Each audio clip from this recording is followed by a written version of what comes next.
जैजू, are you ready for Bible quiz? Okay. Question number 1, वो कौन सा शागिर्द था जिसे महबूब शागिर्द कहा जाता था? पतरस, यूहन्ना, मत्ती या तोमा? यूहन्ना। गुड। यीशु मसीह ने कितने दिन रोज़ा रखा था? 20 दिन, 30 दिन, 40 दिन, 50 दिन? 40 दिन। गुड। बाइबल के मुताबिक खुदा ने सबसे पहले क्या तख्लीक किया? आसमान और ज़मीन, सूरज और चाँद, आदम और हवा या जानवर? आसमान और ज़मीन। गुड। पौलुस रसूल ने कौन से शहर में नामालूम खुदा के मज़बा के बारे में तबलीग की? रोम, इफिसस, एथेंस या अंताकिया? एथेंस। गुड। आदम और हवा को किस बाग में रखा गया? बागे ज़ैतून, बागे अदन, बागे लबनान या बागे जलील? बागे। गुड।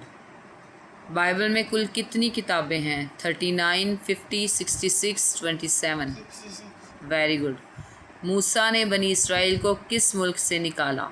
कनान, मिस्र, बाबुल या रोम? मिस्र। गुड। पहली बाइबल मुकद्दस किस ज़ुबान में लिखी गई थी? अरबी, लातीनी, अंग्रेज़ी या अब्रानी? अब्रानी। गुड।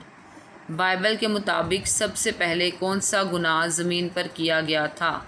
झूठ बोलना, कत्ल, नाफरमानी या चोरी? नाफरमानी। गुड। नेक्स्ट क्वेश्चन, यीशु मसीह को किस रोमी गवर्नर ने मसलूब करने का हुक्म दिया था? कैसर, हेरोदिस, पिलातुस या नबूकतनज़र? पिलातुस। Very good, very good, good good.